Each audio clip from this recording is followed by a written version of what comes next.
안녕하십니까.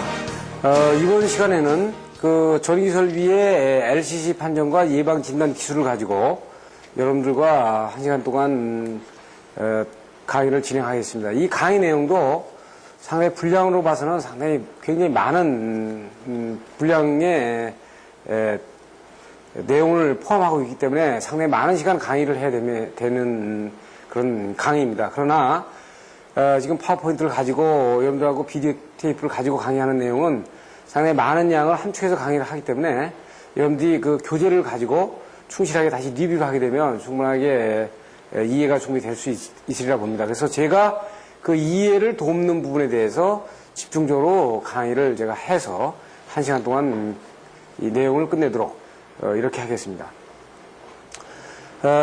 지금 우리가 보통 우리 이 강의는 이렇게 보셔야 돼요. 우리가 일단 설계를 할 때 과연 큰 설계를 할 때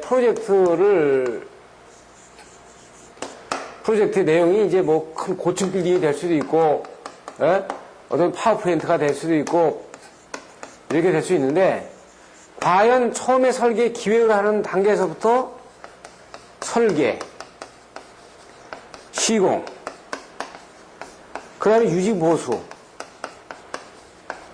폐기까지, 이게 종합적으로 계획 당시서부터 폐기까지를 종합적으로 생각해서 이 설계에 임하는 부분을 가지고 있느냐 하는 것들은 여러 가지로 생각을 해봐야 돼요. 예를 들어서 뭐 여러분들 우리나라는 지금 200층짜리 300층짜리 없습니다만 200층짜리 300층짜리가 되면 이게 이제 무슨 문제가 되냐면은 예를 들어서 형광등을 하나 간다. 형광등을 가는데 200층짜리나 300층짜리 되는 건물을 가다가 형광등이 고장날 때마다 갈면은 그 인원이 대단히 많이 필요할 겁니다. 그러면 이건 어떻게 돼 있어요? 설계 당시부터 이 유지보수를 하는데 어떻게 이 형광등의 유지보수를 하는 것이 가장 적정하냐? 어떤 타이밍에 이것을 갈아주는 것이 가장 최적 저가의 어떤 예산이 들어가느냐? 그렇게 되기 위해서 유지보수의 예산을 얼마로 해야 되느냐? 그렇게 하기 위해서 시공을 어떻게 해야 되고 설계는 어떻게 해야 되느냐?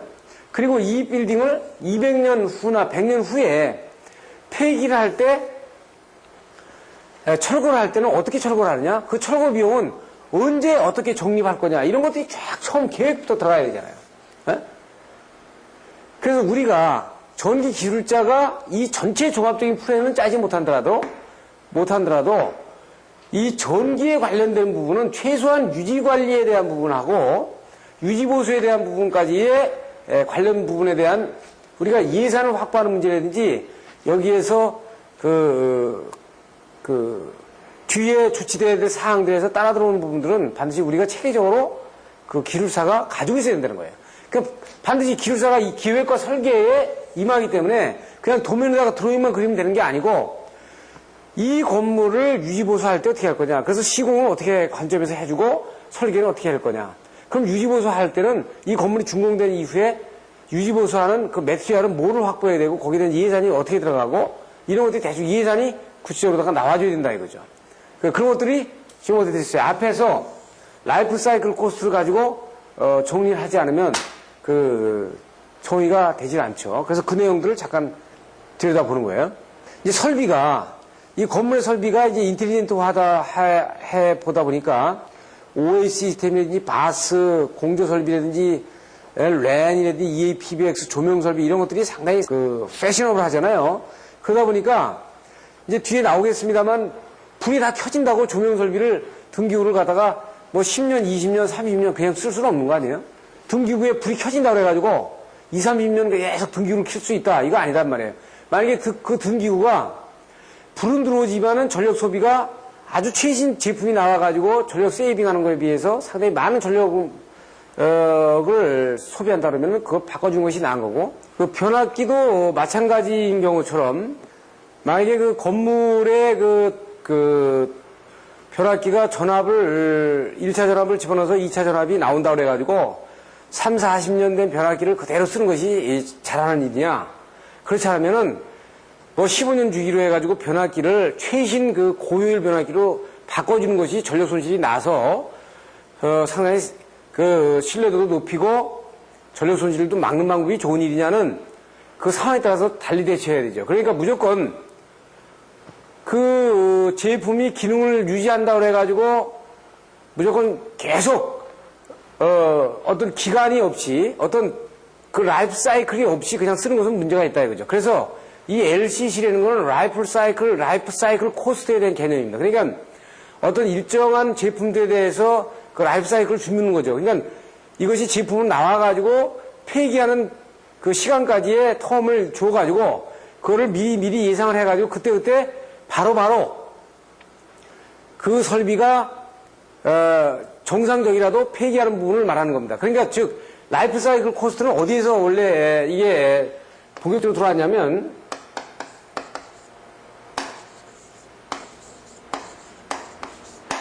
여러분들이 그 항공기를 보시면은 항공기의 그 여객기 같은 경우에 예를 들어서 엔진이면 엔진, 그 다음에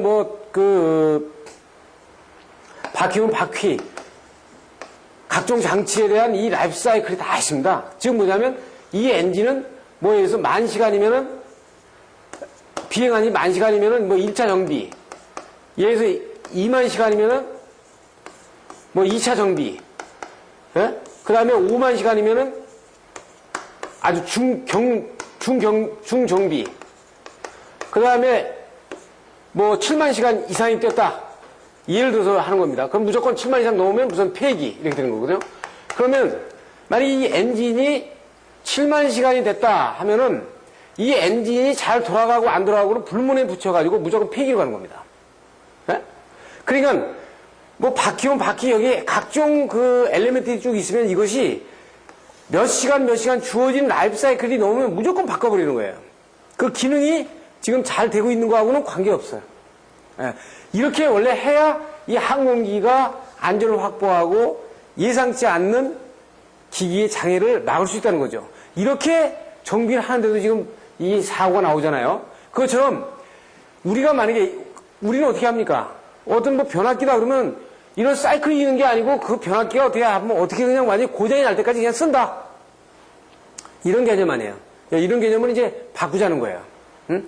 이래서 항공기처럼 이렇게 모든 매트리얼을 다 라이프 사이클로 놔가지고 메인테넌스는 하지 못하지만 일정하게 그 라이프 사이클 코스트에 대한 개념을 우리가 가져가는 것이 상당히 중요하다 이런 얘기입니다. 그래서 LCC에 대한 현재 가치법에 대한 거는 뒤에 관련 시기 다 나오기 때문에 그때 설명을 하기로 하고 내용을 들어가 보기로 하겠어요.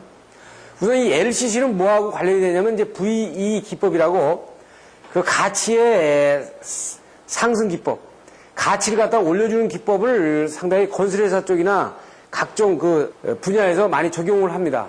그래서 요새는 CMP라고 그래가지고 전체 공정관리, 그러니까 앞으로는 이제 회사에서 공사를 하게 되면 전체의 물품 수급서부터 공정 진행 관리, 감독 이 부분을 전부 다 묶어가지고 하는 CM 방법이 이제 상당히 앞으로 선진화된 기법으로 많이 적용이 될 겁니다.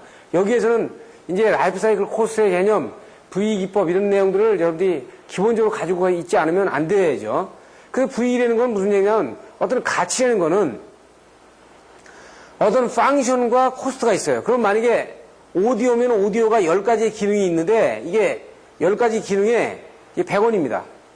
그런데 이 10가지 기능을 만약에 15가지 기능으로 만들고 이 100원이라는 거를 그대로 가져간다면 이 가치가 올라가는 거죠. 응? 또 10가지 기능을 가지고 있는데 이 가격을 뭐 80원으로 내렸다. 이것도 마찬가지 이 가치가 올라가는 겁니다. 그래서 이 V는 그러니까 가치의 상승을 하는 방법은 가치를 상승시키는 방법은 어떤 개발에서 공사에서 영업에서 설계에서 조달 시공 모든 분야에서 이 가치를 갖다 상승시킬 수 있는 부분이죠. 그러니까 만약에 영업에서 10사람이 뛰어서 1,000만 원을 수주를 했다. 1억을 수주했다 하면은 그걸 5명이 뛰어가지고 1억을 수주하게 되면 가치는 2배로 늘어나는 거죠. 그러니까 그 V는 뭐 어느 분야만을 딱 국한하는 게 아니고 어느 분야나 다 적용이 될 수 있는데 우리 전기 분야, 설계 분야에는 어떻게 적용이 될 수 있느냐 하는 것을 들여다보겠습니다. 즉 V의 적용은 이 가치 상승을 시키는데 3가지로 시킬 수 있어요. 그러니까 기능을 올리고 코스트를 낮추는 방법. 아주 가장 많이 이 가치가 상승이 될 겁니다. 기능은 그대로 놔두고 아까 얘기한 대로 만약에 10가지의 기능이 있으면 종전에 100원이었던 100원 가지고 10가지 기능한 걸 갖다가 10가지 기능을 나눴고 80원을 다 내리면은 가치는 올라간다 이거예요. 그리고 어떻게 돼 있어요? 100원이라는 걸 나눠놓고 기능을 15가지로 올리게 되면 이것도 가치가 올라가는 거죠. 그러니까 이 두 가지는 상당히 상승폭이 적을 거예요. 만약에 기능도 올리고 가격도 내리고 이렇게 되면 상당히 여기에 대한 가치가 상당히 올라가는 부분입니다. 그러니까 우리가 어떤 제품을 만들었을 때 제품이 아주 빅히트를 하는 방법은 이 가치는 종전 가치, 종전의 펑션보다 상당히 많이 보강이 되면서 가격은 오히려 싸졌다 그러면은 이것들은 어떻게 했어요? 이 물품 구매자에게 엄청난 구매력을 갈 수 있을 거다는 얘기죠. 그래서 이 두 가지를 만족시키는 것이 어떻게 보면 이 V에서는 가장 극대화를 시키는 방법이 될 수 있어요. 그럼 전기 설비에서는 어떻게 되느냐? 전력 인입 설비에 불필요한 차단기를 축소하고 성능을 다변화하고 앞으로 이제 강의가 되겠습니다만은 전자 배전반 면적을 줄이고 가격 싸게 하고 보세요. 보시면은 면적 줄여 가격 내려가요. 그런데 기능은 더 많아지고 신뢰성 높아지고 이러면 엄청나게 이 가치의 상승을 가져오는 겁니다. 그래서 이렇게 이런 논법에서 나온 것이 뭐예요? 우리가 전자 배전반이라든지 이런 것들이 뭐 이래서 전자식 뭐 안전기다 그러면은 만약에 그것이 100% 가격을 많이 낮추고 기능을 올리는 이런 효과를 가졌다 그러면은 이게 상당히 큰 효과를 가져올 수 있겠죠. 그러니까 이런 전자 배전반 같은 경우도 이런 V 기법의 하나의 컨셉에서 출발했다 이렇게 보시면 정확한 개념이에요. 수변실에서는 어떻게 했어요? 수용률이라든지 여기 수요율로 했는데 수용률이나 수요율이나 같은 얘기입니다. 적정 저감, 대수 저감 문제, 생력화 문제, 그리고 간선 설비의 간선을 단순화시키고 축소시키고 동력 설비의 기계 부하에 적정화를 해가지고 상당히 축소하면서 부하를 축소시키면서 기능은 그대로 유지하는 방법 이런 것들이 이제 V 기법이고 전등 설비 같은 경우는 이제 고효율화를 해가지고 등수를 줄이고 들어가는 전력량을 줄이면서 똑같은 조도를 유지한다 그러면은 지금 보시면은 등수는 줄이고 전력량 줄여가지고 만약에 조도를 그대로 유지한다 그러면 어떻게 있어요? 이거 상당히 코스가 다운이 되니까 이 V는 올라가는 겁니다. 기존보다. 그러니까 이렇게 우리가 시도하는 부분이 지금 V 기법이라고 볼 수 있어요. 그래서 이제 라이프 사이클 코스트 개념과 이제 건축정비 설비에 적용하는 부분은 이 라이프 사이클 코스트의 80% 이상이 기획 기본 단계에서 이게 결정이 되니까 이 보시면은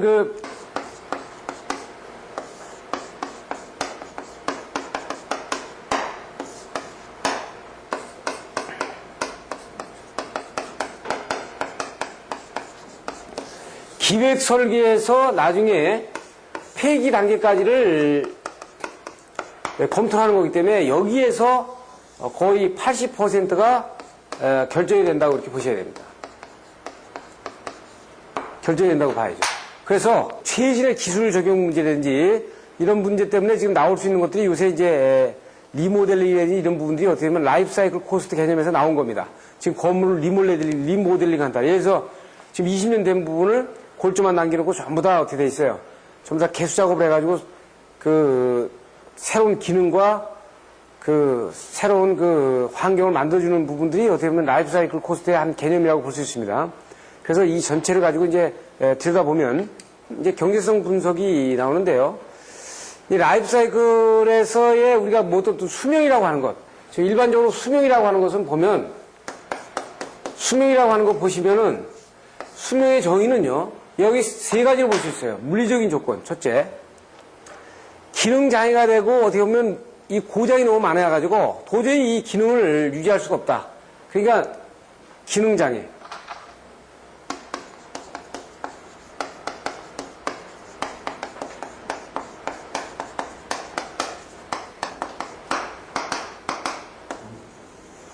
기능 장애. 그 다음에 어떻게 있어요? 경제적인 조건.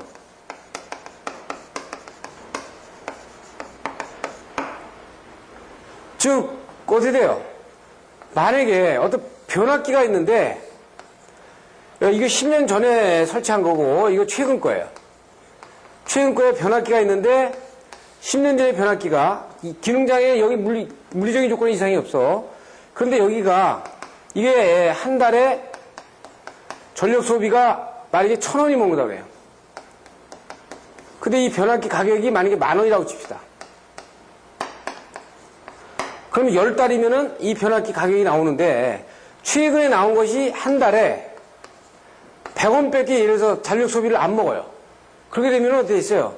이 변압기는 기능에 아무 이상이 없더라도 수명을 다 한 거죠. 에? 그래서 이제 경제적인 조건에서 이게 안 맞으면 안 되죠. 그러니까 인풋 대 아웃풋이 맞지 않게 되면 안 된다 이거죠. 또 하나는 뭐 있어요? 사회적인 조건이 있어요.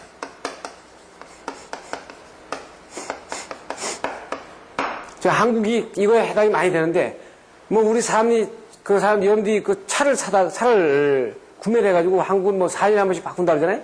4년에 한 번씩 왜 바꿉니까? 물리적인 조건 아무 이상이 없어요. 기능이 아무 문제가 없다고. 그 다음에 경제적인 조건에서도 이게 연료를 많이 쓰는 것도 아니야. 그러니까 바꾸는 건 뭐예요? 올드 패션. 좀 모델이 구모델이다. 그러니까 사람들이 바꾸는 거예요. 네? 그게 이것도 수명을 다하는 거랑 마찬가지죠. 종적으로 보면 그러니까 이 수명이라는 거는 이 세 가지 관점에서 봐야 된다 이거야. 기능 장애에서 수명이 될 수 있고, 인풋 대 아웃풋의 경제적인 조건에서 안 맞을 수도 있고, 사회적인 조건에서 안 맞을 수도 있다 이렇게 볼 수 있어요. 그래서 적용 목적과 도입 절차, 그 다음에 그 진행 분석, 노화 현상, 수명 판단, 개수와 보수 문제, 그리고 내용 연한을 어떻게 할 거냐 하는 문제를 이제 구체적으로 들어가면서 보겠습니다. 그 라이프 사이클의 전체 코스트 개념은 토탈 코스트를 어떻게 쓰냐면 기획 설계할 때 돈이 들어가죠. 그리고 건설 코스트가 있고요. 운영 관리, 그래 유지 보수하면서 그다음에 폐기 처분할 때 코스트가 있습니다.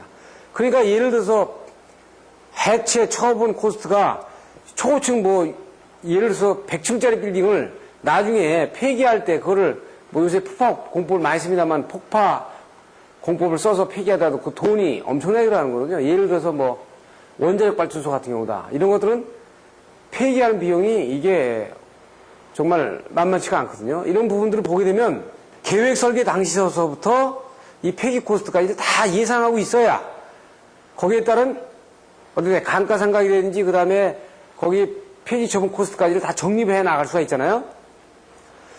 그래서 시설 투자에 대한 그 내용 분석 보면은 그 수요 증가 신규 수요의 19.3%, 생에너지 대책이라든지 에너지 세이빙의 그 49.1, 보수 갱신하는데 25.4, 공해 대책에 보통 6.3% 정도에 나타나는 부분을 볼 수 있어요. 이건 일본 자료입니다. 그래서 건축적인 설비의 라이프 사이클의 코스에 대한 내용 연원은 이제 건축적인 설비도 물리적인 조건과 경제적인 조건과 사회적인 조건을 보는데 우리 전기에서는 올드 패션이 거의 여기서 해당이 안 되죠. 우리가 뭐 차단기가 올드 패션이라고 바꿉니까? 그렇지는 않잖아요. 대개 우리한테는 뭐냐면 물리적인 조건과 경제적인 조건, 인풋 대 아웃풋이 안 맞으면은 이거는 바꿔줘야 된다. 즉 사회적인 조건은 전기 설비에서는 크게 해당이 되지 않습니다. 그래서 대표적인 정액 감가상각 계수법을 보게 되면은 감가상각을 어떻게 해요? 처음에는 많이 뛰고 나중에 천천히 가면서 적게 뛰는 방법이 있죠. 감가상각을 적게 하는 방법이 있어요. 그러니까 처음에는 새 건물이니까 가치가 크니까 많이 뛰고 건물 가치가 떨어지니까 떨어지면서 감가상각을 적게 하는 방법이 있고 그리고 처음에는 적게 하고 가면서 감가상각을 크게 증액을 시키는 방법이 있어요. 이렇게 증액을 시켜가는 방법이 있다고.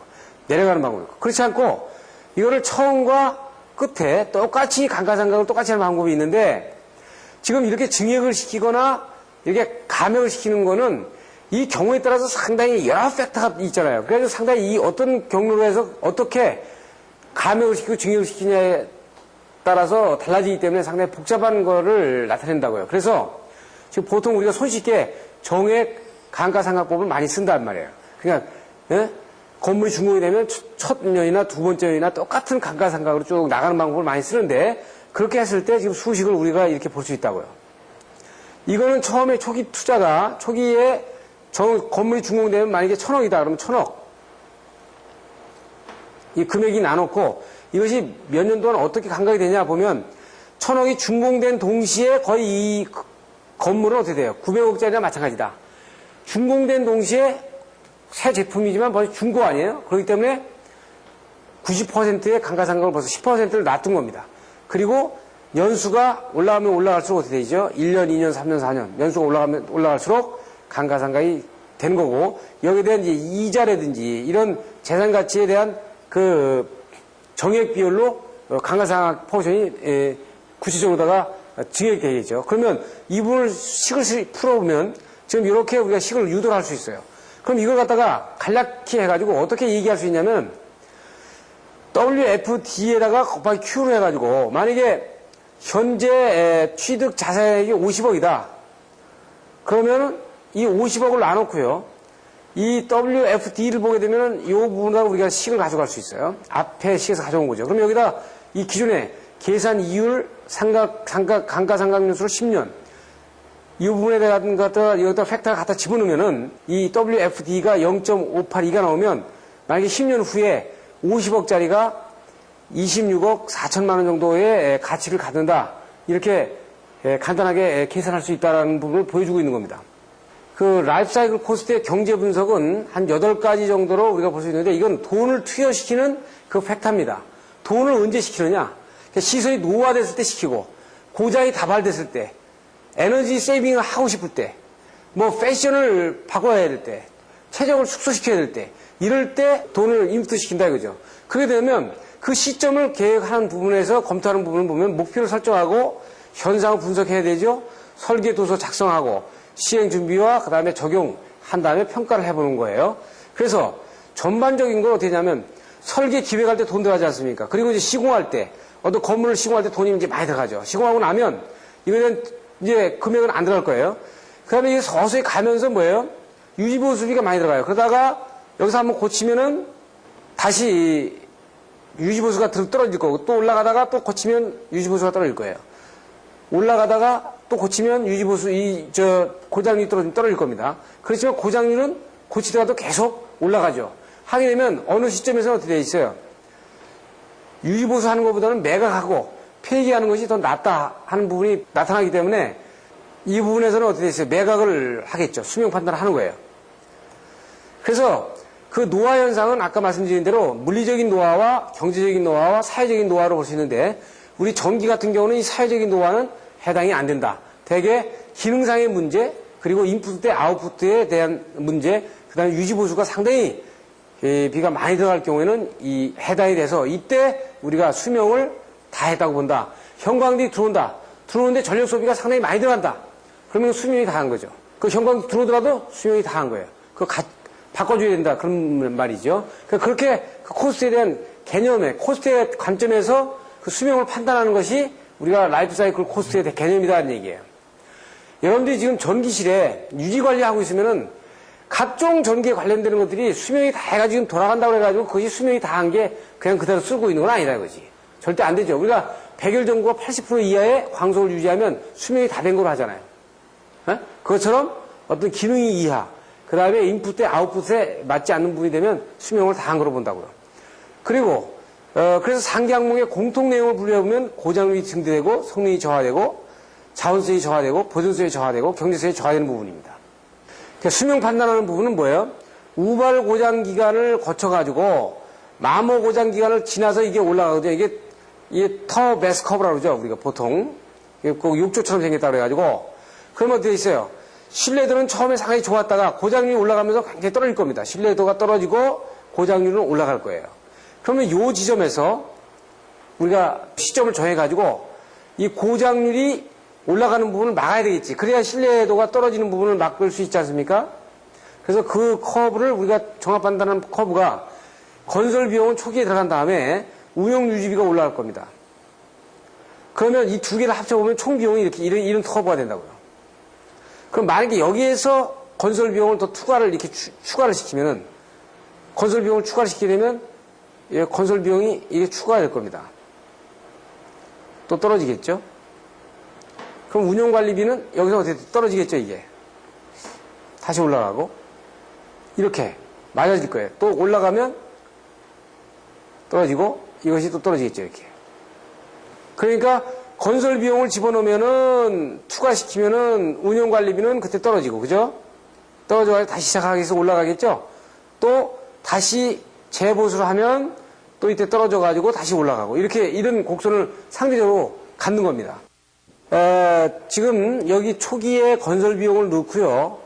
건설 비용이 이제, 건설했으면 쭉 떨어질 거 아닙니까? 그러면 이제, 운영관리비는 이때부터 운영관리비가 증가된다고요. 그럼 어느 시점에 다시 보수를 해. 그리고 이제 보수를 안 하고 쭉 내려가다 보면 운영관리비가 쭉 올라가죠. 그러면 만약 이 시점에서 다시 한번 인풋을 이렇게 시키면은 여기 또 이렇게 떨어질 겁니다. 이렇게. 또 다시 올라가고 올라가서 이때 이렇게 내려오겠죠. 그러면 이 부분이 지금 안 만나죠. 그렇죠. 여기서 했으니까. 그럼 여기서 또 보수를 한번 하면 이게 또 내려가가지고 이렇게 올라갈 거예요. 그럼 이것이 이렇게 떨어질 거예요. 그럼 만나는 지점이 여기가 되겠죠. 여기 때 이렇게. 만약에 보수를 한 번, 두 번, 세 번 했으면 이 만나는 지점이 여기가 될 겁니다. 여기 한 번만 보수했기 때문에 만나는 지점이 M이 앞으로 나와준 거예요. 그러면 총 비용은 어떻게 되어 있어요? 이 총 비용은 이때부터 인크리스가 되는 거예요. 그렇죠?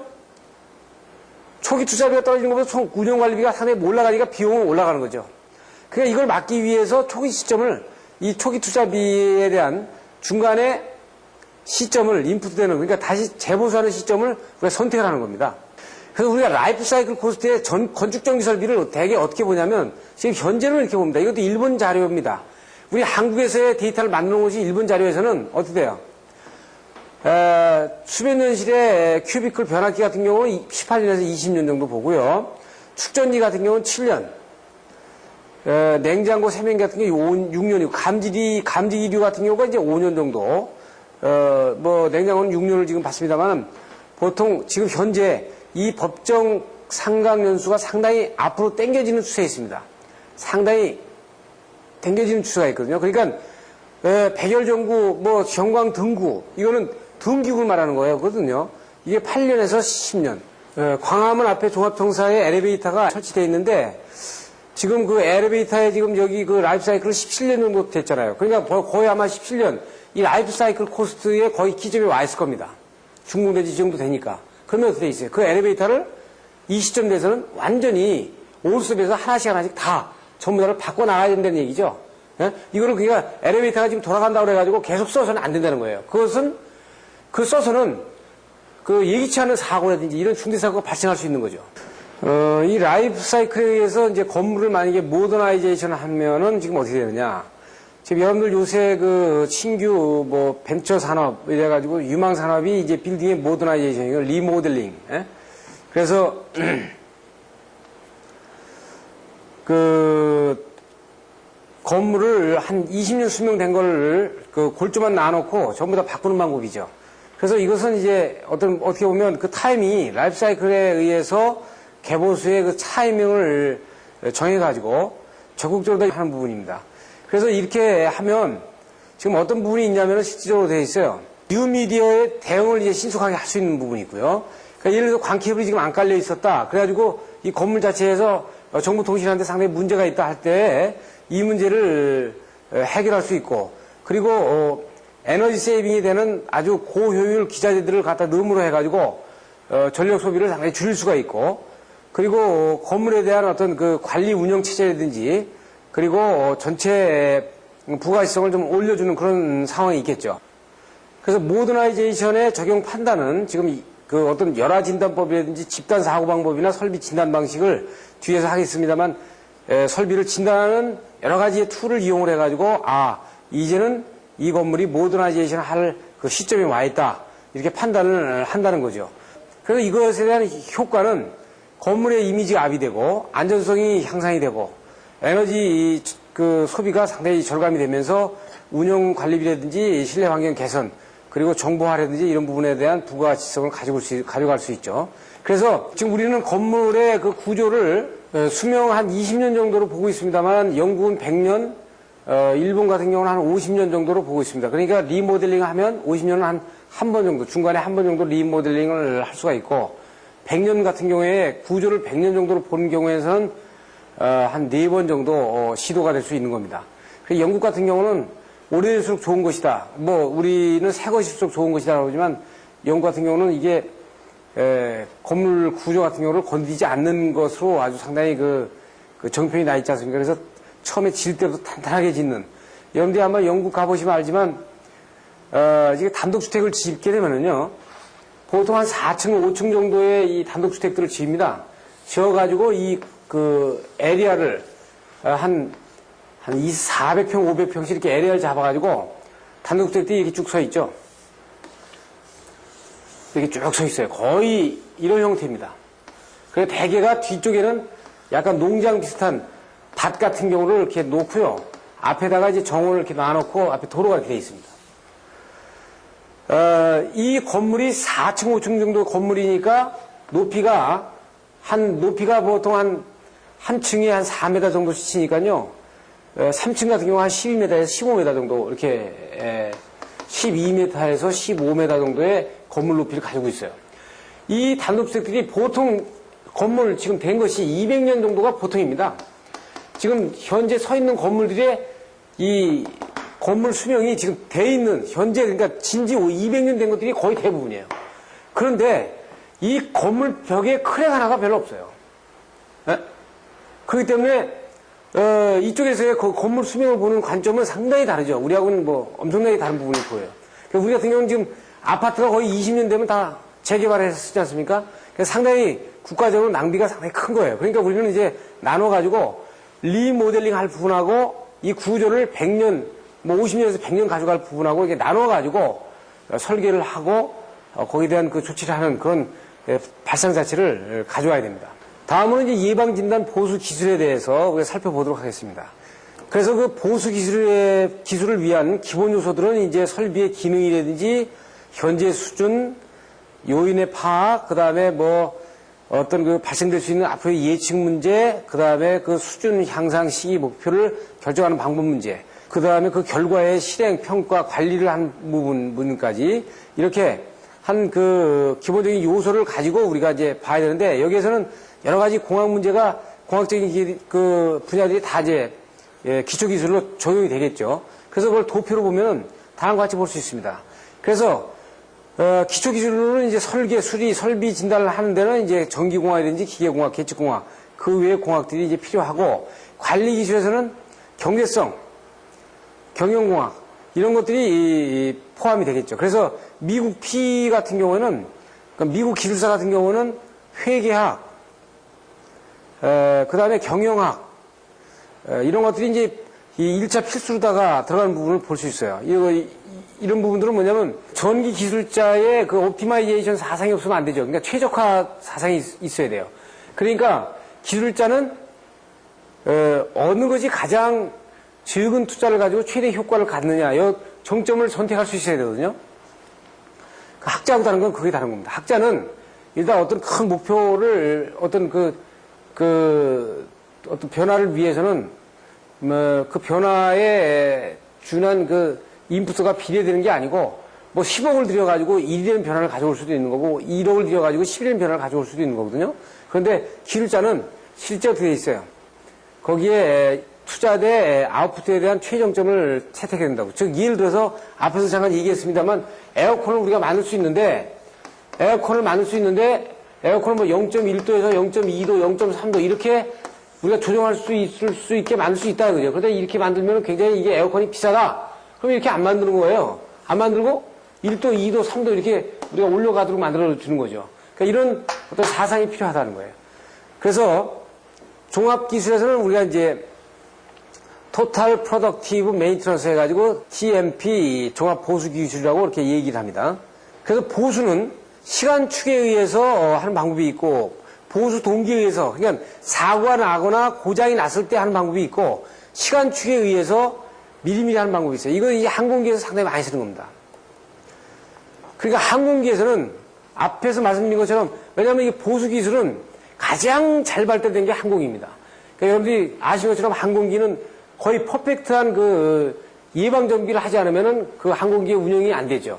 그렇기 때문에 모든 그 정비를 갖다가 사고 난 다음에 체크해가지고 갈아 끼는 게 아니고 타임 스케줄을 가지고 그 운행 시간에 따라서 무조건 그 타임에 그 보수를 하는 그리고 상태를 점검하는 이런 시간축을 가져요. 그것이 지금 시간축에 의해서 분류하는 방법이고 이거는 상당히 돈이 많이 들어가죠.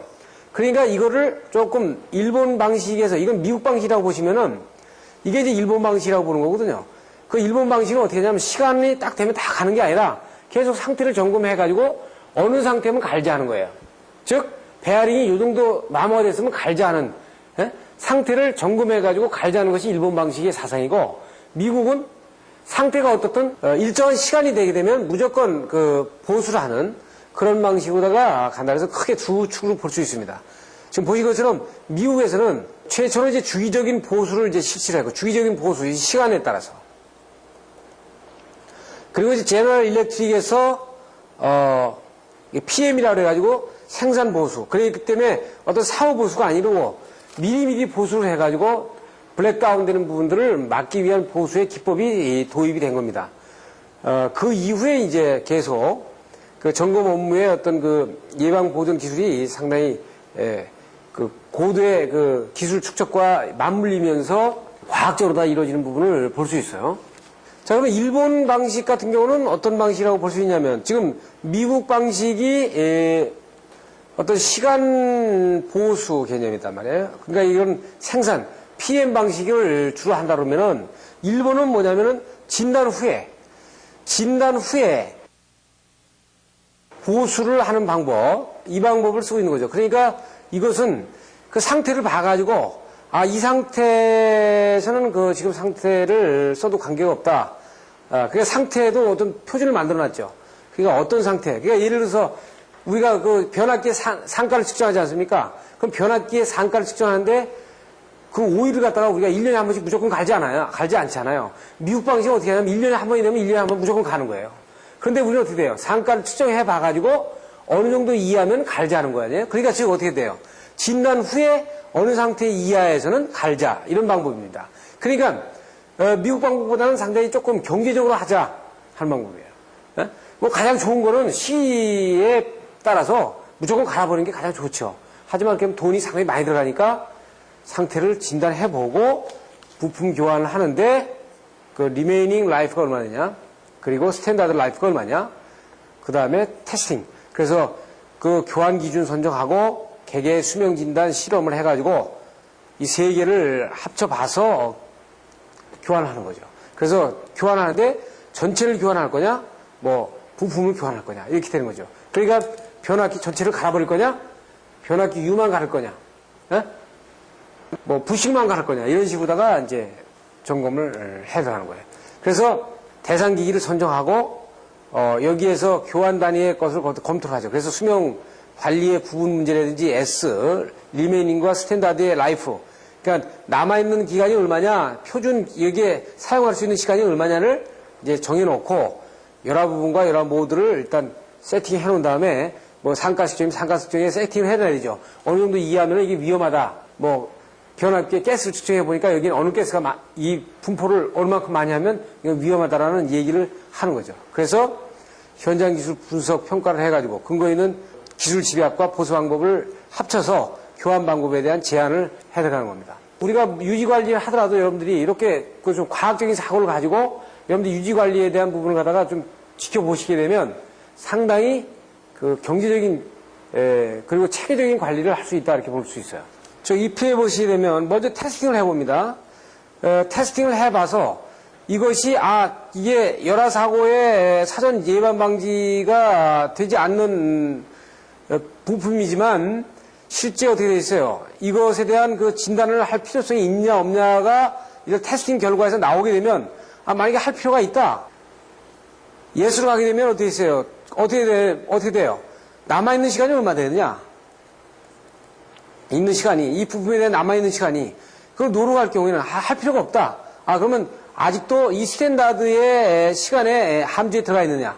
이 스탠다드 표준에 이 계기가 쓸 수 있는 그 표준 수명 안에 이것이 들어가 있느냐를 체크해보면, 두 가지를 체크해보면, 테스트에 대한 결과를 가지고, 판단해 볼 수 있는 그 상황이 나오는 겁니다. 그래서 지금 보면 어떻게 되어 있어요? 신뢰도를 향상하는 방법은 사고 방지를 발생을 방지하는 방법, 영향을 확대를 방지하는 방법, 그래서 설비의 신뢰성과 신뢰성을 유지하는 방법이 있어요. 그리고 사고 파급의 방지, 사고 시 응급 복구, 사고 시 설비 응급 복구 이렇게 나눠볼 수 있습니다. 그래서 이 항목들은 여러분들이 참고를 하도록 하세요. 자, 그래서 변압기의 열화진단을 보면 변압기는 크게 두 가지로 볼 수 있습니다. 즉 어떻게 볼 수 있냐면 이제 오일 변압기하고 몰드 TR하고 이렇게 두 가지로 볼 수 있죠. 그래서 몰드 TR은 이거는 어떻게 되냐면 진공 함침명을 만약에 기준을 하고 이 오일 변압기는 이제 초대형 변압기를 우리가 본다고 보면 사정 예반 진단을 보는 겁니다. 그러면 초대형 변압기, 오일 변압기에서는 그 500kV가 넘어가는 변압기에서는 무슨 사고가 나냐면은 이거는 실제 있었던 얘기입니다. 그래서 일본 그 대변압기 업체에서 아프리카에다가 500kV에 사용되는 상당히 1호사급에서 윗단계죠. 굉장히 높은 전압에 사용되는 변압기를 납품을 했는데 이유가 없이 폭발을 했어요. 폭발한 사고가 계속 연이어 났단 말이에요. 그래서 그 원인을 보니까 이 안에에 그 건선이 있으면 이게 하이 볼테이지가 걸리니까 C가 크잖아요. 정류장이 큰 데다가 여기에 기름이 돌면서 뜨거운 지방이기 때문에 굉장히 냉각력이 굉장히 돌지 않습니까? 빨리빨리 돌잖아요. 그래가지고 어떻게 됐어요? 여기에 기름이 돌면서 정전량, 그러니까 그걸 갖다가 유동대전이라고 하는데 유동대전에 의해서 그 착화 에너지 이상의 정전량이 이 변압기 내에서 대전이 되면서 불꽃이 인가가 되지 않았는데도 이 변압기가 폭발하는 사고들이 났단 말이죠. 그럴 때는 어떻게 돼 있어요? 이걸 사전에 예방진단 하자는 얘기는 이렇게 변압기가 사고로 인해서 터져 나가기 전에 사전 예방진단하는 방법은 없겠냐는 것이 여기서 얘기하려고 하는 겁니다. 그래서 오일 변압기 같은 경우는 초대형에서 얘기가 되는 거고 진공 함증명은 이게 이제 지하철 같은 경우에 좋은 예로 우리가 볼 수 있는 겁니다. 그래서 지금 유입 변압기의 내용을 보게 되면은 대개 유입 변압기는 이것이 유입 변압기가 숨을 쉰다고 그러죠. 그러니까 냉각, 과부하 때는 상당히 보일링을 대다가 심야 부하 때는 이 냉각을 하잖아요. 그러면 이게 과부하와 저부하 이렇게 왔다 갔다 하다 보면은 이것이 팽창, 응축, 팽창, 응축 이렇게 되니까 숨을 쉬는 결과가 나온다고요. 그렇게 되면 공기를 갖다가 바깥으로 내보내다가 안으로 갖고 들어오는 부분이 있기 때문에 그러면서 바깥에 수분이 들어오면은 이 수분이 들어오게 되면 문제가 이제 어떤 문제가 되냐면 유입 오일 변압기 안에 대개 과학류는 CH4계열로 되어 있거든요. 그러니까 C2H8, C3H12 이런 C와 H로 되어 있는 메탄 계열로 되어 있는 겁니다. 이게 메탄 계열에서 이게 에틸렌 이 크루드 오일은 CH 계열로 다 되어 있는 거니까요.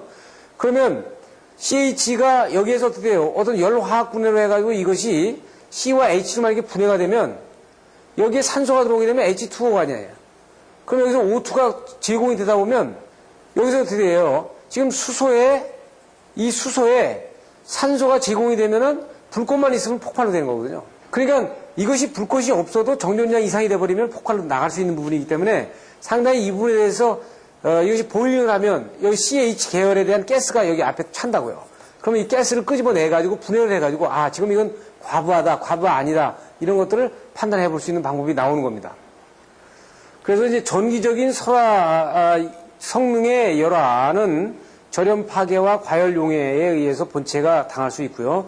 기계적인 성능 열화는 이제 누유나 흡습, 절연 불량, 이것이 이제 OLTC 같은 경우가 있는 경우에 얘기가 되는 겁니다. 그래서 오일 변압기의 사전 예방 점검은 어떻게 하냐면 지금 보시면 이것이 이제 초음파 센서거든요. 이 초음파 센서를 변압기 외부에다 붙입니다. 지금 이건 이제 몰드 변압기에 대한 몰드 변압기 하는 샘플인데 몰드 변압기라고 생각하지 말고 유입 변압기라고 생각하세요. 그럼 유입 변압기에 여러 군데다가 이 초음파 센서를 붙여요. 이렇게 붙이면은 유입 변압기 안에서 상태가 안 좋은 데서 부분 방전이 일어나게 부분 방전에서 이 노이즈를 이 초음파 센서가 잡아요. 잡는데 한 군데서 잡으면 위치를 모르니까 네 군데다 놔놓게 되면 만약에 변압기를 위에서 보게 되면 변압기가 위에 있다. 그러면 여기다 초음파 센서를 이렇게 달았다, 외부에. 여기 애자가 이렇게 있고요. 그럼 건설이 이렇게 돼 있으면 여기서 만약에 부음방정이 났다. 그럼 여기서 이 신호를 잡는 시간이 있잖아요. 여기 거리가 있죠. 여기에서 거리가 있죠. 여기서 거리가 있으니까 나중에 이 네 개를 종합적으로 초음파 신호에 부음방전되는 부분을 잡으면은 이 지점이 딱 나오거든요. 그러면 이 부분이 지금 절연파괴가 돼가지고 부음방전이 된다. 사고로도 이어지겠다. 그러면 변압기를 정지한 상태에서 다른 변압기를 쓰고 이 건설을 끄집어내가지고 이 부분을 집중적으로 수리할 수 있는 부분이 있죠. 그래서 이 초음파 센서는 이 초음파 센서를 이용을 해가지고 예방진단을 하는 겁니다. 그 차단기의 열화 특성은 우리가 그래프에서 이렇게 볼 수 있습니다. 그러니까 정기적인 성능 열화와 기계적인 성능 열화로 볼 수 있어요. 그러니까 이것은 절연 파괴 문제, 과열, 차단 불능, 동작 불능 등 사고 발생을 야기시킬 수 있는 부분이 있는데 이것은 뭐를 여러분들이 반드시 알아야 되냐면 차단기의 소호 메커니즘을 알아야 돼. 이걸 알려면은 앞에서 제가 강의한 차단기 소호 메커니즘을 반드시 알아야 됩니다. 왜 그러냐면 왜 SF6가 FS6 차단기가 차단 효과가 좋은지, 지금 52는 어떤 작동에 의해서 하는지, V12는 어떤 작동에 의해서 하는지를 여러분들이 아셔야 된다고요. 그러니까 SF6 같은 경우도 있어요. SF6를 갖다가 2기압, 3기압, 심지어는 4기압까지 집어넣어가지고 그 SF6의 가스의 부특성을 이용을 해서 절연 간격을 좁힌 거 아니에요. 그러면 만약에 이것이 안에서 어떤 이물질 들어가 있다든지 이 가스의 압력이 떨어졌다든지 하면은 사고로 이어질 수 있거든요. 그러면 이 내용들을 메커니즘 알아야 돼. 50은 어떻게 된다고 했어요? 열열화 특성. 차단이 되면서 접점이 떨어지면서 여기 약 4000도 K의 온도가 발생이 되는데 이 온도에 의해서 이 어떻게 돼 있어요? 이 절연유가 열화학분해를 한다 그랬죠? 열화학분해를 한다. 그리고 C와 H가 나눠지면서 H가 다량으로 발생되면서 여기를 냉각시켜 주잖아요. 그렇기 때문에 여기에 만약에 52 안에 어떤 수분이 들어갔다든지 그러면 이게 안 되죠. 그러니까 이런 부분들에 대한 부분을 여러분들이 그 구조의 메커니즘을 확실히 아셔야 돼요. 그래서 여기서 기계적인 열화와 환경적인 열화로 나눠볼 수 있다. 그리고 이 그래프에서 보는 것처럼 차단기 열화는 전기적인 성능 열화와 기계적인 성능 열화로 이렇게 나눠볼 수 있다. 볼 수 있습니다. 그 신뢰성 터브는 우리가 이제 유명한 이렇게 베스트 오브 커브라고 그러는데 이게 이제 욕조처럼 생겼다고 그래가지고 초기 고장에서는 이제 급격하게 고장이 떨어졌다가 그리고 서서히 증가하다가 그 급작스럽게 마모 고장이 오면 굉장히 급작스럽게 고장하죠. 고장이 증가하는데 이 지점에서 이제 개보수가 필요한 겁니다. 다시 어떤 추가 투자비를 넣어가지고 마모 고장으로 이어지지 않도록, 마모 고장 기간으로 이어지지 않도록 하는 방법이 필요하죠. 그래서 사용 수명을 되게 어디로 보냐면 지금 여기에서부터 이 마모 고장 기간이 발생이 되기 직전에까지를 사용 수명 기간으로다가 대충 우리가 일반적으로 봅니다. 그 신뢰성의 평가 기술에서 일반적인 그 내용을 설명을 하고 있는데 이 내용들은 여러분들이 교재에 제가 강의를 안 하더라도 교재에 지금 그 여러분들한테 제공된 그 자료를 가지고 보시면은 쉽게 이해를 할 수 있습니다. 그래서 바로 현장의 현장의 진단 기술로 들어가 보도록 하겠습니다.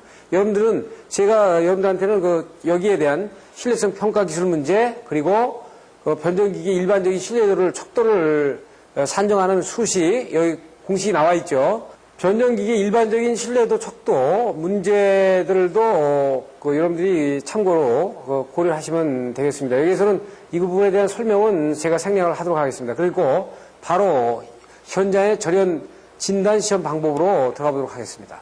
현장의 절연 진단법에서는 여러 가지 절연 저항 측정 방법하고 누설 전류 측정 방법하고 교류 전류 측정 시험, 탄젠트 델타 측정 시험 방법하고 부음 방전 시험이 있습니다. 그런데 여러분들이 절연 저항 같은 경우는 여러분들이 다 아시는 얘기 아니에요. 그래서 여기서는 다 아는 얘기들은 유의물에 대해서 일반적인 설명 가지고 다 되고요. 탄젠트 델타법이라든지 여러분들이 그 다음에 부음 방전 시험법이라든지 이런 부분에 대한 부분들을 중요한 부분들을 제가 찍어서 여러분들한테 설명을 드리도록 하겠습니다. 그 절연저항 측정법은 우리가 잘 아는 것처럼 메가를 이용을 해가지고 메가 오음을 단위로 측정을 해서 절연저항 값이 보통 우리가 저압회로 해서 2메가오hm 정도면은 양호하다 이렇게 볼 수 있죠. 그래서 이것이 변압기 같은 게 이제 온도에 따라서 그 이 코스에서 이제 이쪽의 수치를 이용하면 만약에 60도에 이 부분에 대한 절연 저항이 100메가옴을 기록했다 그러면 양호한 부분 다 보고요. 만약에 변압기 온도가 20도에 100메가옴을 기록한다 그러면 이건 불량한, 지금 그 절연체가 불량한 것으로 이렇게 판정하는 그래프를 보여주고 있는 겁니다. 그 직류 전류 시험법은 상당히 많이 쓰이는 방법인데, 순시 충전 전류와 그다음에 흡수 전류와 누설 전류로 세 개를 나눠서 어떻게 얘기하냐면은, 지금 보시면은 지금 보통 우리가 이 누설 전류는 어떻게 된다 그랬어요? 약 2000분의 1까지는 누설 전류를 인정한다 그랬죠. 그러면 충전 전류에 의해서 흡수 전류가 흐르는데 이것은 급격하게 어떻게 돼요?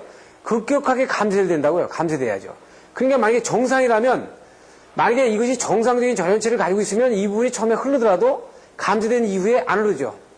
근데 만약에 이 부분이 이런 그래프를 가지고 있는다면 누설 전류 흐르고, 만약에 흡수 전류가 감쇄가 돼가지고 나중에 이런 부분이 남아있다 그러면 이건 어떻게 됐어요? 이건 2000분의 1에 허용되어 있는 누설 전류거든요. 그 이상째 이 부분이 어떻게 됐어요? 그 절연 상태가 안 좋아서 추가로 다 흐르는 전류가 되기 때문에 상당히 문제가 있다 이렇게 보는 거죠. 선급비는 보면 이렇게 보시면 되죠. 10분 후에 전류가, 여기가 10분 후면 여기가 지금 1분이고요. 그럼 1분에 예를 들어서 100A를 택했던 것이, 100A를 기록했던 것이 10분 후에는 만약에 50A가 되면 이건 선급비가 어떻게 돼요? 50분의 100이니까 이건 2가 된 겁니다. 그런데 만약에 이것이 이렇게 돼가지고 떨어지지 않아요. 10분 후에, 1분 후에 100A 된 것이 10분 후에는 이것이 떨어지지 않고, 만약에 이것이 80이 된다 그러면은 어떻게 되는 거예요?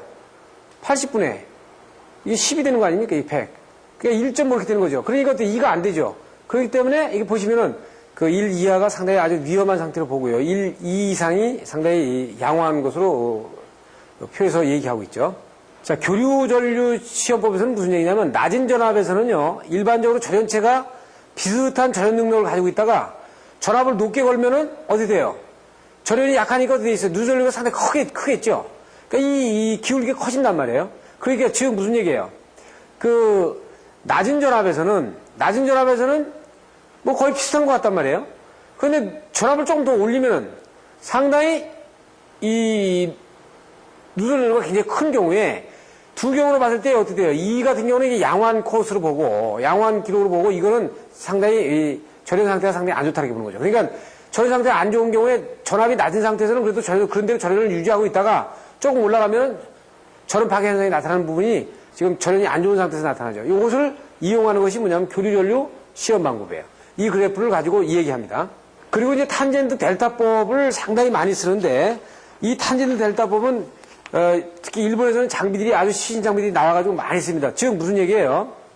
지금 여기에서 보시면은 여기에 지금 전압 V를 유전체에다가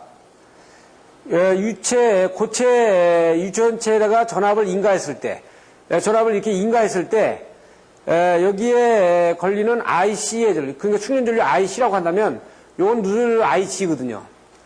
그러면 이 충전 전류와 누설 전류 IC에 의해서 이 IN 쌍극자 전류의 쌍극자 전류, 그러니까 쌍극자의 유전체 전류가 흐르는데 어디 돼 있어요? 만약에 이런 벡터라고 보면 똑같은 IC가 걸리는데 돼 있어요. 누설 전류가 상당히 크게 되면 이 탄젠트 델타 값이 커지잖아요. 이게 탄젠트 델타 값이 커진다는 자체는 이 충전 전류에 비해서 어떻게 돼 있어요? 여기 누설 전류 폭이 커진다는 얘기예요. 상당히 상대적으로 크다는 얘기죠. 그러니까 누설 전류는 가능한 적을수록 좋다. 그래서 이 탄젠트 델타 값을 가지고 이 누설 전류 하나만 가지고 보면 그냥 누설 전류가 몇 암페어라는 것만 알 수밖에 없잖아요. 그런데 탄젠트 델타 값을 보게 되면 전체 충전 전류하고 누설 전류의 크기를 볼 수 있기 때문에, 아, 전체 충전 전류가 얼마인데 여기 누설 전류가 얼마 흐르는구나. 아, 그러니까 이 상태가 지금 좋다 안 좋다를 판명할 수 있죠. 그래서 이 탄젠트 델타 값을 가지고 상당히 많이 얘기합니다. 그래서 이거는 고체 유전체에서 상당히 많이 사용되는 부분이고, 오일의 변압기, 오일 변압기의 절연 내력을 측정하는 데 상당히 많이 씁니다. 그러니까 오일 변압기의 절연 내력을 판단하는데 이 탄젠트 델타 값을 가지고 탄젠트 델타 방법을 써서 지금 유전체가 오일에 대한 절연 내력이 좋다 나쁘다라는 거를 우리가 상당히 쉽게 알 수 있죠. 이 부음 방전은요, 그 대학원에서 상당히 많이 합니다. 대학원에서 상당히 많이 하고 지금 숭실대학교에서는 상당히 이 부분에 대해서 상당히 논문이 고전합방에서 상당히 많이 나오고 있는데 여기 어떻게 내부 방전과 표면 방전과 코너 방전 이렇게 나눠볼 수 있어요. 대개 변압기 같은 경우는 안에 이제 우리는 표면 방전보다는 안에 내부 방전에 방전 현상이 많을 수 있다. 그래서 그것을 예방 점검을 하는데 조금 전에 아까 말씀드린 대로 이 초음파 센서, 지금 보시는 이 초음파 센서를 변압기의 그 외부에다 붙여가지고요. 지금 여기 보면 어떻게 변압기가 있으면 변압기에 이 외부에 초음파 센서를 달아가지고 이 초음파 센서에 이 부음방전 안에서 부음방전되는 부분에서의 노이즈를 가지고 증폭을 해가지고 들어보고 그리고 음을 분석을 해가지고 오실로스코프에서 이 부분은 상당히 지금 고장 상태가 상당히 진행이 돼 있다. 진행이 돼 있지 않다라고 볼 수 있죠. 그 외에 저전압 임펄스 시험과 그리고 절연유 가스 분석 방법 그리고 절연유의 성능 시험 즉 그 유중에 수분이 얼만큼 함유되어 있냐에 따라서 절연 파괴 전압이 낮아지는 부분을 보여주는 그래프를 보여주고 있습니다. 그리고 우리가 이제 일반적인 그 변압기를 유를 산정할 때 상가를 측정을 해가지고 0.2 미만일 때는 양호한 부분을 보고요. 0.5를 초과하게 되면 상당히 긴급히 재생을 해서 써야 되는 그런 부분을 다 우리가 나타내주고 있죠. 지금까지 우리가 어떻게 예방 진단하고 진단하는 방법 그리고 라이프 사이클에 대한 부분을 함축해서 여러분들과 1시간 동안 비교해서 검토해봤습니다. 그 여러분들에게 제공된 자료를 가지고 좀 더 보충 이해를 하시고 또 좀 더 깊이 보려면 관련 문헌을 조금 더 깊이 들어가서 볼 수 있도록 부탁드리겠습니다. 감사합니다.